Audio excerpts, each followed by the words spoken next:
Ensaios de campo e laboratório, um curso oferecido pelo SINGEL-MG, Sindicato dos Geólogos no Estado de Minas Gerais, dentro do projeto Qualificar Entidade de Classe, fomentado pelo CREA-MG. Dando início ao nosso segundo módulo, Investigação Geotécnica, que consiste basicamente no planejamento e execução dos ensaios de campo e laboratório.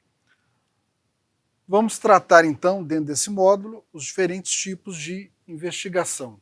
Mas por que a gente precisa, efetivamente conhecer o solo? Por que a gente precisa investigar o solo? Temos aqui um exemplo da Torre de Pisa, na cidade de Pisa, na Itália, um exemplo bem conhecido, conhecido em relação à capacidade de suporte de solo. Isso vem antes do século XVIII, que essa torre de Pisa ela é inclinada, como mostra na figura. Então essa torre costumava inclinar-se, ela ficava norte, sul, leste, oeste, justamente porque por falta de estudos em relação à fundação, onde não foi identificada uma camada de argila fraca que se encontrava sob a superfície do solo, no qual foi colocada a torre. Posteriormente foi feito um trabalho e estabilizou. Mas a gente sabe que é importante se conhecer o solo para que você tenha projetos com menor risco de ocorrerem problemas geotécnicos. Então, o conhecimento do solo é de suma importância. E, obviamente, porque a gente necessita também ter o melhor emprego da engenharia nos projetos. A engenharia é exatamente isso. Você otimizar os recursos, obtendo assim a melhor relação custo-benefício na execução do seu projeto. É essa que é a real engenharia. E a engenharia geotécnica não é diferente.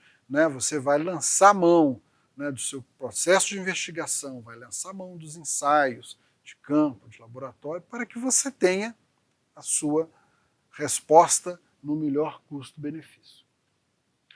Então, com uma definição de investigação geotécnica convencional, a gente observa que o reconhecimento das condições do subsolo constitui requisito, pré-requisito para projetos geotécnicos seguros e econômicos, os quais são normalmente executados com base em ensaios de laboratório e ou ensaios de campo.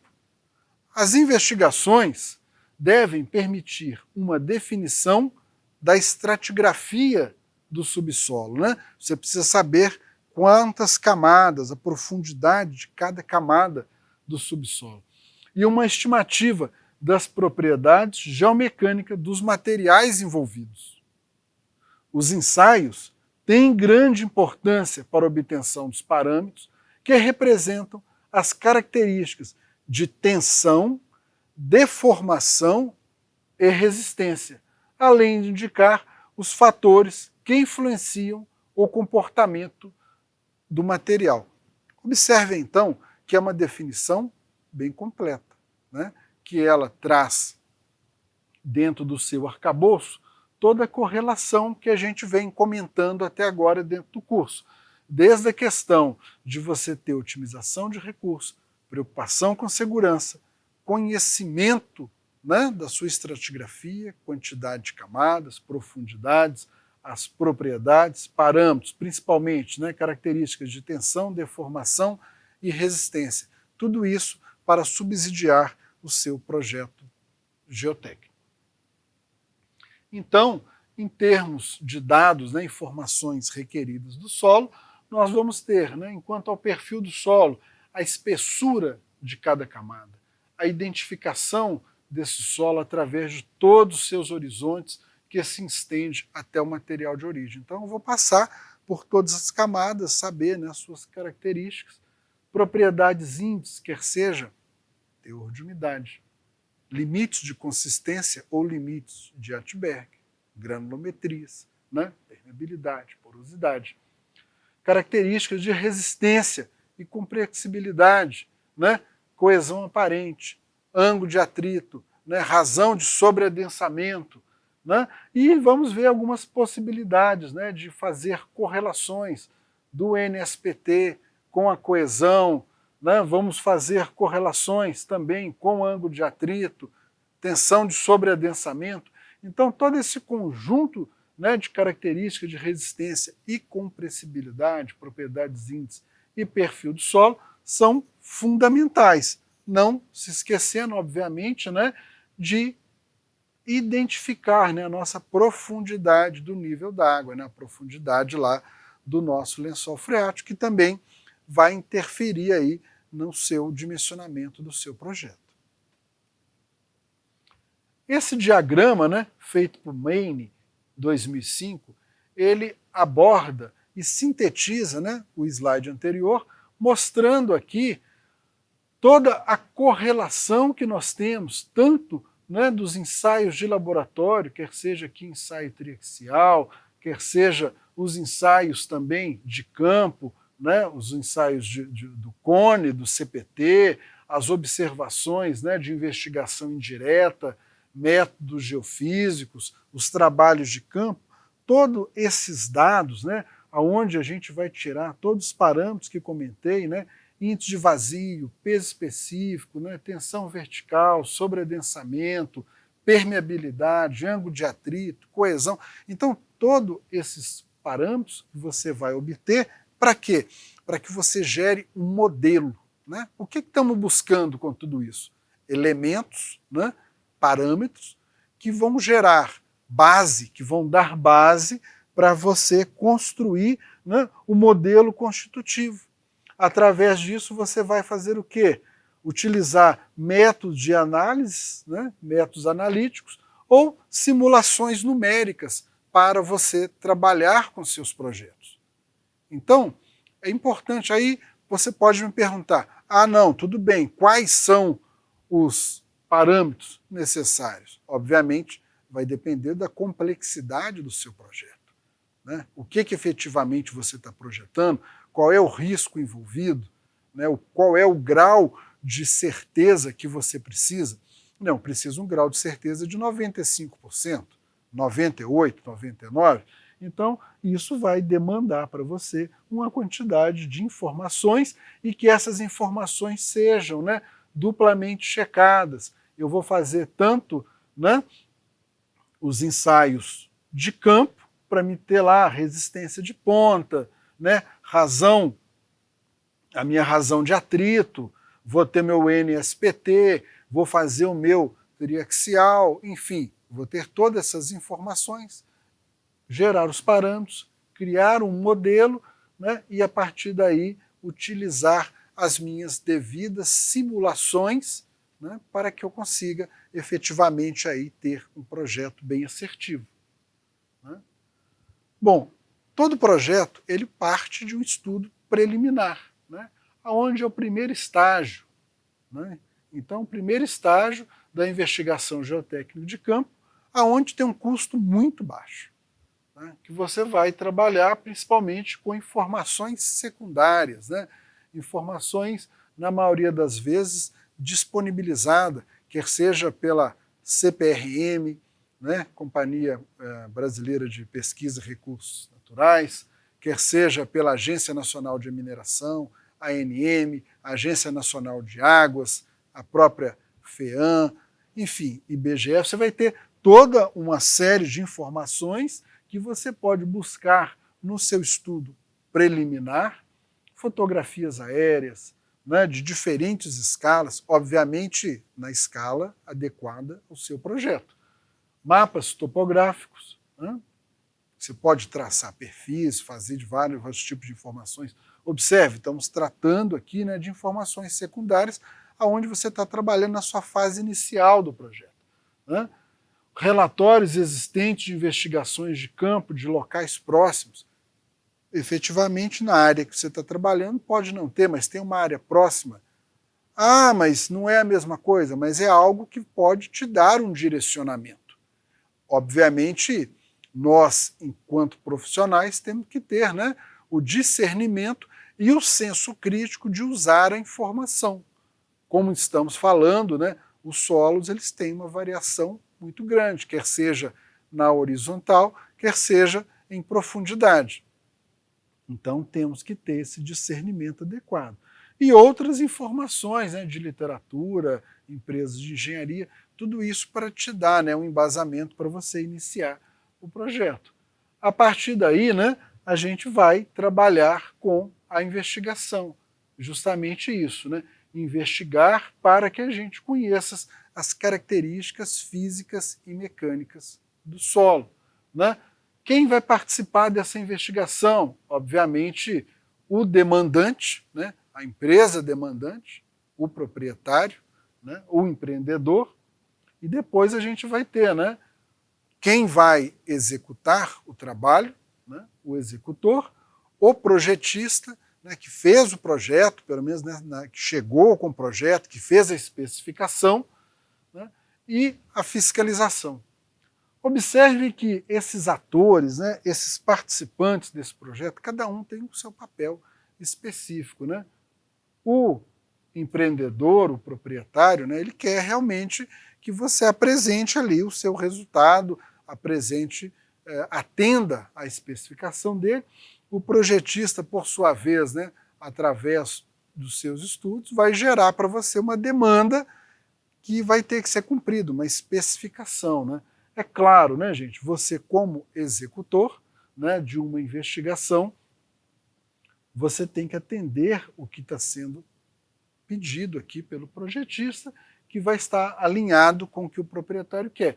E, obviamente, o time que está fazendo a fiscalização, né, vai assegurar que as coisas aconteçam.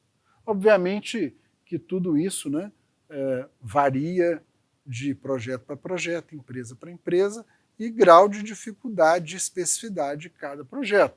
Vários projetos vai ter exatamente, muitas das vezes, o próprio proprietário, que já vai ser o projetista, que vai ser o fiscal e o executor. Vai depender, nem sempre vai existir todos esses atores, né, participantes dentro de um projeto. De um modo geral, então, né, numa investigação você tem, né, quer seja ela por órgão público ou órgão privado, ou contratação direta ou não, mas de uma maneira geral você vai ter aí uma especificação técnica, um termo de referência especificando quantidade de ensaios, quantidade de amostras, por exemplo, né, o local, como que você vai armazenar ou não. Você vai ter aí um edital de contratação, um processo de contratação e um contrato. Esse seria, né, o fluxo para você executar aí, né, essa sequência de investigação e essa sequência aí que vai gerar os dados para o seu projeto. Avançando um pouco mais, falando dos métodos de investigação, são 3 métodos principais: os métodos direto, métodos semidiretos e os métodos indiretos, né? Os métodos diretos, por sua vez, né, por que eles são chamados métodos diretos? Né? Porque são métodos no qual você está agindo diretamente e coletando a informação diretamente naquele local. Né? Poços de inspeção, né? Você vai lá, vai abrir um poço de inspeção no local. Então ele é um método direto. Da mesma maneira, a trincheira ou galeria de inspeção. Você vai abrir uma trincheira, né? Você vai abrir uma vala, né? E ali você vai coletar as informações diretamente. A sondagem a trado, outro método de investigação direta, né? Você vai lá com seu equipamento de trado e vai fazer a perfuração naquele local indicado. São todos métodos, né? A grande vantagem deles que são métodos simples, baratos, né? O envolvimento tecnológico é muito pequeno. São métodos aí que são de baixo custo. Avançamos um pouco, né, para a sondagem a percussão. Em relação aos demais é um pouco mais caro, mas mesmo assim também é um método barato, método direto. Você vai com equipamento e através da percussão você vai fazer aí a sua investigação. A sondagem rotativa, né, que já é um método mais caro, né, que está relacionado aí a você fazer perfurações, né, em locais de materiais de maior resistência, quer seja uma rocha pouco alterada, uma rocha, né, alterada e uma rocha sã. Você vai coletar as amostras, é um método, né, que também, né, você tem aí um investimento um pouco maior, um método direto, que você está ali diretamente coletando as informações. E a sondagem mista, né, que é uma mescla entre a sondagem a percussão e a sondagem rotativa. Então, são métodos que permitem, né, que você colete as informações diretamente em campo. Os métodos semidiretos, né, são métodos que você vai executá-los em campo, mas a maioria das informações você vai obtê-las por correlações. Por isso, o nome deles semidiretos. Você vai com o equipamento no local, mas a maioria das informações você as tira, né, por correlação. Então a gente tem os penetrômetros dinâmicos, né, o cone estático ou deep sounding, o cone elétrico, o piezocone, o cone sísmico, né, o ensaio dilatométrico, o pressiométrico e o ensaio aí da palheta, né? São aí métodos semidiretos de investigação. Então, a maioria dos parâmetros você vai tirar por correlação. Então, você vai executar o ensaio através das leituras, né? A gente vai passar por alguns desses, e aí você vai ter a sua resposta do parâmetro desejado. Avançando um pouco mais, os métodos indiretos, principalmente aí a geofísica, né? Onde tem diferentes tipos, né? Temos diversos métodos geofísicos, correlacionei alguns deles aqui, de utilização na geotecnia, tem vários outros. Sísmica de refração, né, que você pode utilizar, a depender, né, de, obviamente, dentro da sísmica de refração, nós temos uma diversidade muito grande e também a própria resolução, né, número de canais utilizados, né, quantidade de informação requerida. A sísmica de reflexão, né, da mesma maneira, a profundidade desejada na investigação, o nível de detalhamento, né? O radar de penetração no solo, né? Um método eletromagnético, né? Muito utilizado, né? Tem sido muito utilizado dentro da geotecnia, principalmente aí, né? Para a identificação de camadas, identificação de interferência, né? Cadastro de interferência. Os métodos elétricos, né? Falando aqui da eletroresistividade, sendo bastante utilizado nas investigações, principalmente aí nos trabalhos de investigações em barragens. E, né, nos últimos anos, um avanço muito grande aí da microsísmica também. Então, todos esses métodos indiretos que, através, né, da análise de propriedades, como no caso da resistividade aparente, na questão da eletroresistividade, você vai tirar outras propriedades e, através daí, você vai fazer suas análises investigativas. São métodos mais caros se comparados com os métodos de análise e os métodos diretos, né? E também exigem uma formação, um nível técnico mais avançado, de modo, né, que obviamente vão gerar, né, produtos aí mais caros se comparados. Essa correlação, pessoal, de custo entre um método e outro, ela obviamente vai estar relacionada à necessidade do seu projeto, o tamanho da área que você está investigando, a quantidade de sessões que você vai fazer. Ah, mas você está me dizendo que a geofísica é mais cara que a sondagem rotativa? Não, não é isso que eu estou dizendo. Estou dizendo que há métodos que exigem maior grau de complexidade técnica em relação a outros. Se você for especificar uma quantidade de geofísica, por exemplo, 50, 100 linhas, né, de 500 metros cada uma, você vai ter um custo muito maior do que você fazer, por exemplo, 100 metros de furos de sondagem rotativa. Ao passo que você vai fazer, né, 100 metros de sondagem rotativa e fazer uma seção de eletroresistividade, é claro que a resistividade, né, proporcionalmente vai ser mais barato que a sondagem rotativa. Então tem esse critério de relatividade em relação ao valor, né, de cada um dos métodos. Então a gente passa dos métodos de investigação direta, que são métodos de grau tecnológico mais simplificado, vai para os métodos indiretos, semidiretos, que são métodos mais sofisticados, como, né, o CPT, o CPTU, o dilatômetro de Marquette, o penetrômetro, né, que são ensaios mais sofisticados, que exigem, né, uma questão de análise, profissionais mais gabaritados para fazer, e da mesma maneira os métodos indiretos. Um exemplo, né, da utilização das investigações, das sondagens, aonde você precisa ter uma correta identificação do perfil geológico geotécnico, né, porque sem uma campanha, né, de sondagem mista, possivelmente, né, você pode ter falsas respostas. Observem aqui essa característica, né, como a gente comentou no módulo 1, né, sobre a questão dos depósitos. Isso aqui é bem nitidamente um depósito de talos, né, cheio de blocos aqui, né, de matacões.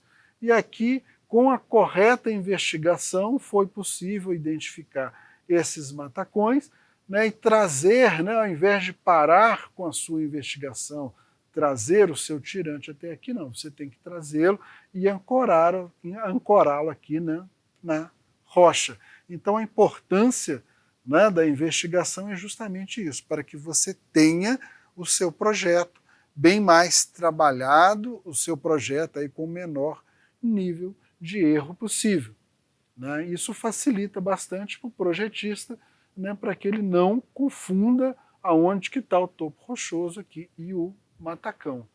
Além disso, né, também aqui, dado aqui do Narese, 2015, mostrando, né, a importância dessas informações da investigação, né, da sondagem, onde você define o perfil geológico e geotécnico, que permite, né, entrar com essas informações no modelo e calcular o fator de segurança dos taludes, né, no momento que se encontra. Então você consegue conhecer a estratigrafia, né, do meio que você está trabalhando e com base nisso você consegue fazer a definição das camadas e entrar com mais as informações para que você rode o seu modelo de estabilidade. Obviamente, né, pessoal, é um conjunto de informações. Eu preciso conhecer a estratigrafia, eu preciso fazer meu ensaio de campo, né, para saber lá os meus parâmetros, fazer meu ensaio de laboratório, para que eu tenha todas as informações e colocá-las para gerar o meu modelo. Observem que é um conjunto de informações, não somente uma, né? Então tem esse arcabouço todo que fecha a minha questão, né, da minha investigação geotécnica. Então, como resumo aqui do módulo 2, né, a gente viu a importância da investigação geotécnica, que é fundamental para todos os projetos. Falamos, né, sobre os tipos de investigação, métodos de investigação direto, indireto e semidireto, as vantagens e desvantagens da correlação de um método em relação ao outro. De um modo geral, esse é o resumo aí desse módulo que a gente viu. Caso tenha algumas dúvidas, né, entre em contato conosco, estamos aqui os nossos contatos. Este é o curso de ensaio geotécnicos de campo e laboratório, curso esse, né, promovido pelo SINGEL-MG, Sindicato do Geólogo do Estado de Minas Gerais, dentro do projeto Qualificar Entidade de Classe, que é fomentado pelo CREA-MG.